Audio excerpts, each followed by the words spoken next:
పార్టీలో సీనియర్ నాయకుడిగా ఉన్నటువంటి బొత్స సత్యనారాయణ గారు బ్రహ్మాండమైనటువంటి విజయాన్ని దాంతోపాటుగా ఈరోజు ప్రమాణ స్వీకారం చేయడం జరిగింది.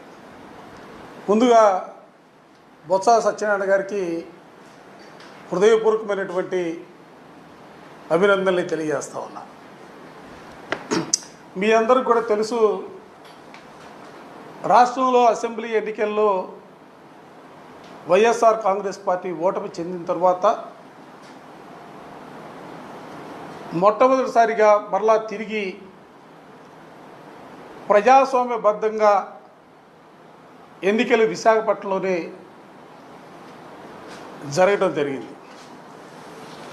విశాఖపట్నంలో విశాఖ జిల్లాలో జరిగినటువంటి స్థానిక సంస్థల ఎన్నికల్లో వైఎస్ఆర్ కాంగ్రెస్ పార్టీకి సంబంధించినటువంటి ఎంపీటీసీ సభ్యులు కానీ, జడ్పీటీసీ సభ్యులు కానీ, కౌన్సిలర్స్ కానీ, కార్పొరేటర్స్ కానీ అందరూ కూడా జగన్మోహన్ రెడ్డి గారి నాయకత్వం పట్ల అచంచలమైనటువంటి విశ్వాసంతోనూ విధేయతతో పార్టీ నిర్ణయానికి కట్టుబడి వైఎస్ఆర్ కాంగ్రెస్ పార్టీకి అండగా నిలబడినటువంటి పరిస్థితుల్లో నిజంగా ఒక రకంగా చెప్పాలంటే తెలుగుదేశానికి గతి లేనటువంటి పరిస్థితులు, అభ్యర్థులు కూడా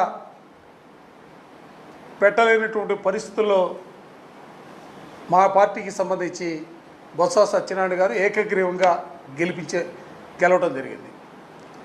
ఏది ఏమైనప్పుడు కూడా సహకరించినటువంటి ప్రజాప్రతినిధులందరికీ కూడా మనస్ఫూర్తిగా నేను హృదయపూర్వకమైనటువంటి కృతజ్ఞతలు కూడా పార్టీ పరంగా నేను తెలియజేస్తా ఉన్నా.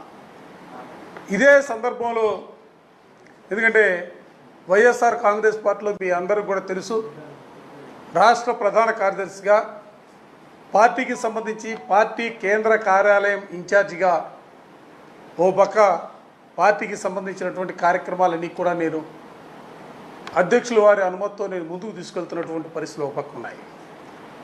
మరోపక్క శాసన మండలిలో ఎల్ఓపిగా లీడర్ ఆఫ్ అపోజిషన్ పార్టీగా పార్టీ అధ్యక్షులు జగన్మోహన్ రెడ్డి గారు నన్ను నియమించినటువంటి పరిస్థితులు కూడా మీ అందరికీ కూడా తెలుసు.